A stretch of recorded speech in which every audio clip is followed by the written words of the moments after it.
हे रोल का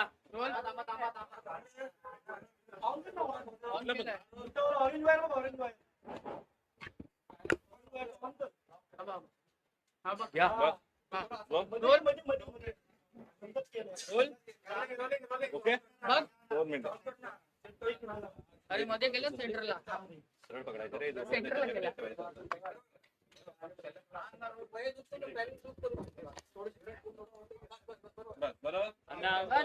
आज राष्ट्रवादी काँग्रेस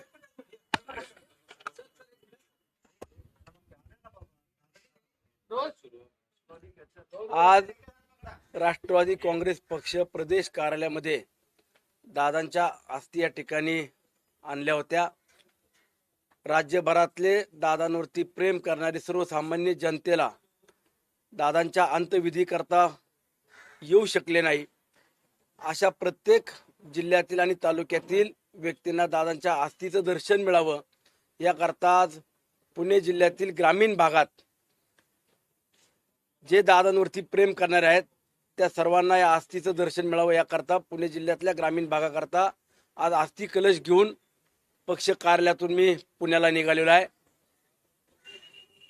ज्या ज्या व्यक्तींना दादांचं दर्शन घेता आलं नाही त्यांना अस्थीच्या माध्यमातून दर्शन घेता यावं हा पक्षातल्या सर्व प्रमुख नेते मंडळींनी घेतलेला निर्णय होता, म्हणून आज आम्ही या ठिकाणून अस्थी घेऊन निघालेलो आहे।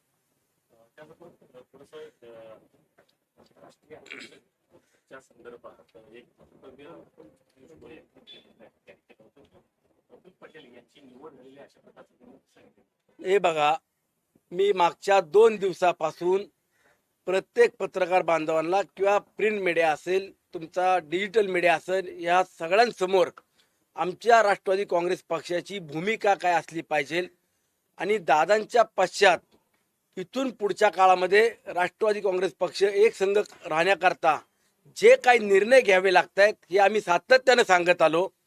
दादांचं अकालीत जाणं आज 5वा दिवस आहे आणि त्यानंतरनं राष्ट्रवादी काँग्रेस पक्ष एक संघ राहत असताना राष्ट्रवादी काँग्रेस पक्षाची जी घटना तयार करण्यात आली त्या अनुषंगानं आदरणीय दादा पक्षाचे राष्ट्रीय अध्यक्ष होते, दादांकडे सर्व पक्षाचे अधिकार होते, पक्ष संघटना हा एक भाग आणि पक्षाच्या चिन्हावरती निवडून आलेले आमदार विधिमंडळामध्ये कामकाज करत असताना विधिमंडळाचे गटनेते म्हणून देखील दादा होते। परंतु दादांच्या अकाली जाण्यानंतरनं ही संपूर्ण जबाबदारी कुणावरती द्यायची तर उत्तराधिकारी म्हणून सुनीत्रा वहिनींना देण्याच्या बाबतीतला सर्व पक्षातल्या वरिष्ठ नेत्यांनी एकमत केलं आणि या कठीण परिस्थितीमध्ये सुनीत्रा वहिनींना बारामतीहून मुंबईला यावं लागलं। सर्व विधिमंडळातील कामकाज असेल किंवा गटनेते पदाची प्रक्रिया काल पूर्ण करत असताना राज्याचे मुख्यमंत्री हे प्रमुख आहेत, त्यांच्याशी देखील पक्षातल्या आमच्या प्रमुख नेते मंडळींनी चर्चा केली आणि उपमुख्यमंत्री पदाच्या बाबतीत निर्णय घेण्याच्या जो काय इथून पुढच्या काळामध्ये सुनीत्रा वहिनी असतील। विधिमंडळातल्या कामकाजाच्या बाबत देखील आपण जर पाहिलं असेल तर गटनेत्या म्हणून सुनीत्रा वहिनींच्या बाबत काल एकमत करण्यात आलं, एकमतानं निर्णय झाला आणि विधिमंडळामधले जे काही निर्णय घ्यायचे असतील ते देखील सुनीत्रा वहिनींनीच घ्यायचे। उपमुख्यमंत्र्याची जागा ती खुर्ची उत्तराधिकारी म्हणून सुनीत्रा वहिनींना देण्याबाबत पक्षातल्या सर्व प्रमुखांनी निर्णय केला आणि आम्ही देखील त्याला अनुमोदन दिलं। हा पहिला टप्पा पूर्ण केलाय। आता पक्ष संघटना असेल, पक्षाचं विलीनीकरण असेल किंवा मर्ज करण्याच्या ज्या काही चर्चा सुरू आहेत ह्या आयत्या वेळेला ऐन वेळेला का उपस्थित केल्या जात आहेत? म्हणजे दादांचं मुख आपण जे त्याला जे म्हणतो की शेवटची क्षणी सुद्धा या चर्चा आपण का आणलेल्या आहेत? अंत्यविधी झालाय, आजचा 5वा दिवस आहे, अजून 10-12 दिवसानंतर यावरती पक्षातले नेते मंडळी बसतील, चर्चा करतील।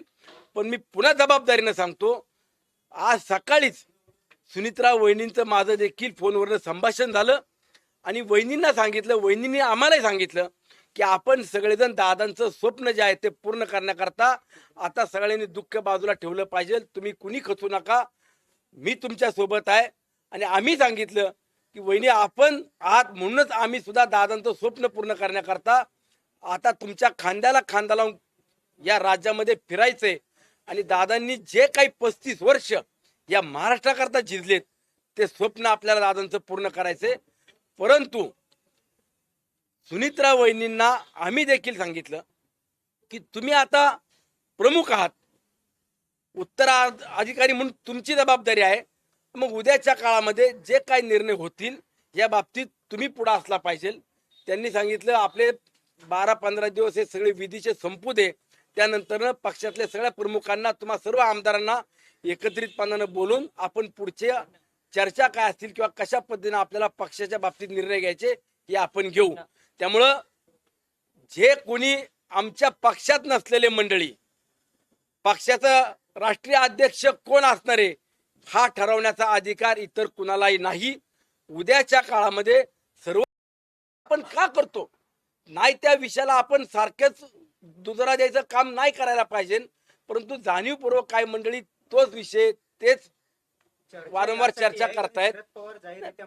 मी तुम्हाला सांगतो ह्याच्यामध्ये सुनित्रा वहिनी आमच्या उत्तराधिकारी आहेत. जो निर्णय सुनित्रा वहिनी घेतील तो राष्ट्रवादी काँग्रेस पक्षाच्या सर्वसामान्य कार्यकर्त्याला, प्रमुख व्यक्तींना, जबाबदार असलेल्या विधानसभेतल्या आमदारांना देखील तो निर्णय मान्य असेल एवढंच मी सांगतो. ह्या ज्या चर्चा आहेत ना, एकंदरीतच ह्या ज्या चर्चा आहेत ना त्या शरद पवार साहेबांच्या वक्तव्यानंतर आहेत. मुळात राष्ट्रीय अध्यक्षपदाबाबत किंवा विलिनीकरणाबाबत ज्या चर्चा होत आहेत त्या राष्ट्रवादी काँग्रेस पार्टी शरदचंद्र पवार पक्षाकडून होत आहेत. तुमच्या पक्षाकडून कुठलेही नेते त्या अनुषंगाने बोलत नाहीयेत. मग ही चर्चा कोण घडू पाहत आहे? अहो, अंतविधीच्या दिवशी सुद्धा आपण बघितलं असेल तर काही मंडळी म्हणत होते आता दोन्ही पक्ष मर्ज करायचे, एकत्र यायचे. ठीक आहे, हा नंतरचा भाग आहे. तुम्ही अंतविधी होऊन द्यायचे आणि आज या चर्चा का करता? काही कालावधी जाऊ द्या, 10-15 दिवसानंतर या चर्चा आपण करू शकत नाही. पक्ष मर्ज करणं किंवा पक्षाचा राष्ट्रीय अध्यक्ष करताना कायदेशीर बाबी सुद्धा तपासल्या पाहिजे. आजही कोर्टामध्ये पिटिशन दाखल आहेत. याबाबत कुणी चर्चा करतं का की त्यामध्ये आता कशा पद्धतीने पुढे गेलं पाहिजे? कायदेशीर तांत्रिक ज्या ज्या अडचणी होत्या त्यातला पहिला टप्पा काल सुनित्रा वहिनींना गटनेतेपदी त्यांच्याकडे जबाबदारी देऊन त्यांना गटनेता म्हणून त्या ठिकाणी सर्वांनी एकमताने निर्णय केला आणि उपमुख्यमंत्री म्हणून दादांच्या खुर्चीवरती बसण्याचा आम्ही त्यांना त्या ठिकाणी आग्रह केला. आणि ही पहिली प्रक्रिया पूर्ण झाली आहे. त्यानंतर पक्ष मर्ज करायचा, राष्ट्रीय अध्यक्ष करायचा, याला 10-15 दिवसाचा वेळ कालावधी जाऊ द्या ना, महिनाभर जाऊ द्या. आज त्याच्यावरनं काय आलंय का? विधिमंडळातल्या आमदारांना एक संघ ठेवणं ही पहिली कायदेशीर प्रक्रिया होती, ती पूर्ण करायचं काम काल झालेलं. पहिला टप्पा पूर्ण झालाय. नंतरच्या कालावधीत या सगळ्या घटनेला किंवा सगळ्या चर्चांना सुनित्रा वहिनी स्वतः निर्णय घेतील, त्या सक्षम आहेत. त्या जरी आज खचलेल्या असल्या तरी पुन्हा दाखवत नाहीयेत मी खचले म्हणून. त्या स्वतः सक्षम आहेत आणि त्या महिला भगिनीचा आपण आदर केला पाहिजे.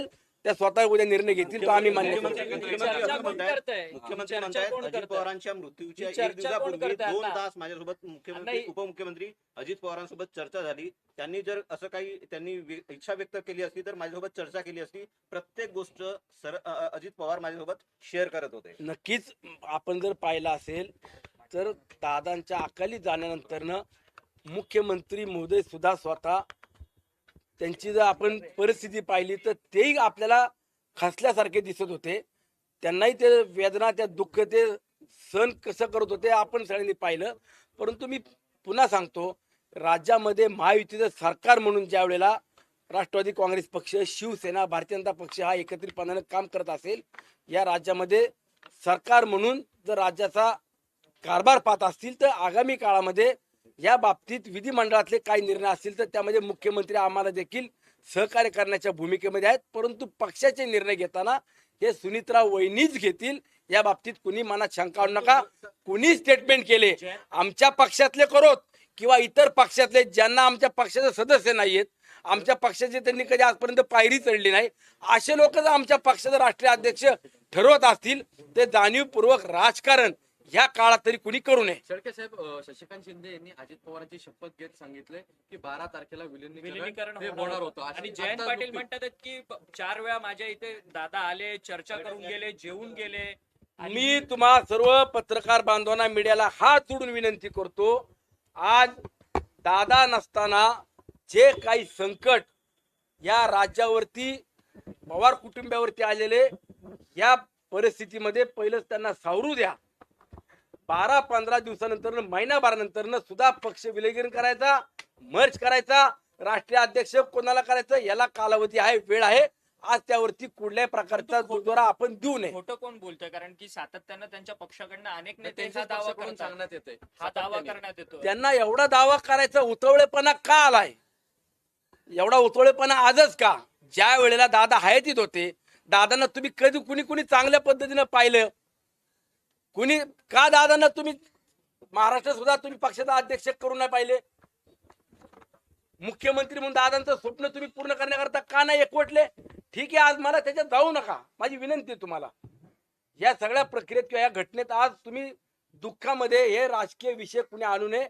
फक्त जी टेक्निकली कायदेशीर अडचण होती ती पहिल्या टप्प्यातली पूर्ण केली आहे.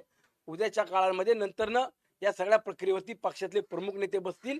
आणि मी पुन्हा सांगतो, हे सर्वस्वी अधिकार आमच्या सुनीत्रा वहिनींना आहेत. त्यांना जो निर्णय घ्यायचा आहे तो निर्णय घेतील आणि त्या निर्णयाला आम्ही त्यांचं समर्थन करू, त्यांच्या मागे उभं राहू. तुमच्या मतदारसंघात तुम्ही कलश घेऊन चालला, कसं एकंदरीत कार्यक्रम असेल? आज पुणे जिल्ह्यातले पिंपरी चिंचवडचे अध्यक्ष ते पिंपरी चिंचवड शहरामध्ये कलश घेऊन जातील. पुणे जिल्ह्याचे अध्यक्ष पुणे शहराचा कलश घेऊन जातील. आणि ग्रामीणचे 3 अध्यक्ष आहेत, त्यामध्ये मावळ, भोर, राजगड आणि मुळशी या तालुक्यातल्या अध्यक्षांकडे मी हा कलश आता इथून गेल्यावरती त्यांना सुपूर्द करणार आहे. अण्णा, तुमच्या मतदारसंघामध्येच खरं तर अजित पवारांच्या निधनाच्या दिवशी एक पार्टी, मटन पार्टी किंवा पेढे वाटण्यात आले, असा हा सगळा किळसवाना प्रकार काही नेत्यांकडनं करण्यात आला. काय ही सगळी संपूर्ण माहिती आहे? आता शेवटी आपण राजकारण करायचं का आपण संवेदनशीलपणानं पाहून एखाद्या या घटनेकडे आपण सगळ्यांनी एक संघ होऊन काम करायचं, हा सर्वस्वी अधिकार प्रत्येक व्यक्तीला दिलेला आहे, संविधानाने दिलेला आहे. परंतु ठीक आहे, कोणाला पार्ट्या करायच्यात करोत, आम्हाला या बाबतीत बोलण्यापेक्षा जनता त्यांना त्यांची जागा दाखवून देईल. राज्याचा उपमुख्यमंत्र्यांचा एवढा विमान अपघातात मृत्यू होतोय आणि त्याच दिवशी मित्र पक्षाकडनं भाजपच्या काही स्थानिक नेत्यांकडनं अशा पद्धतीचं हे आयोजन करण्यात येते, किती योग्य आहे? भारतीय जनता पक्षाचे प्रमुख नेते आदरणीय फडणवीस साहेब आहेत, प्रदेशाध्यक्ष रवींद्र चव्हाण साहेब आहेत, हे संवेदनशील आहेत. आपण पाहिलं असेल, आजच मला वाटतं स्टेटमेंट मुख्यमंत्री मोदयांनी केलं की दादांच्या निधनामुळे मी जिल्हा परिषद पंचायत समितीला कुठल्याच प्रचाराला जाणार नाही. मग खाली कार्यकर्त्यांनी सुद्धा तेवढी संवेदनशीलता दाखवली पाहिजे. परंतु या अशा उतावळेपणा करून काय मिळवणार आहे ते त्यांनी त्यांचं लकला बसव. परंतु तुमचा प्रचार जिल्हा परिषदेच्या निवडणुकीकरता सुरू राहणार की तुम्ही कशा पद्धतीने आम्ही प्रचार करणार? आम्ही कुठे प्रचार करायला जाणार नाही. मी व्यक्तिगत सांगतो, माझ्या मावळ तालुक्यात 15-20 वर्षात जी कामं होऊ शकली नाही ती अवघ्या 5-6 वर्षात आदरणीय दादांनी करून दाखवली. दादांच्या प्रती माझ्या मावळच्या जनतेच्या मनात श्रद्धा आहे, प्रेम आहे, आपुलकी आहे. घराघरातला व्यक्ती त्या दिवशी घरात डोळ्यात पाणी आणून रडत होता. काही लोकांनी तर चूल सुद्धा पेटवली नाही. एवढे संवेदनशील माझ्या मावळची जनता आहे. त्यामुळे मला माझ्या मावळ तालुक्यात प्रचार करण्याची आवश्यकता नाही. माझ्या मावळ तालुक्यातली जनता प्रामाणिक आहे, इमानदार आहे आणि ते तुम्हाला येणाऱ्या 9 तारखेला देखील दिसेल.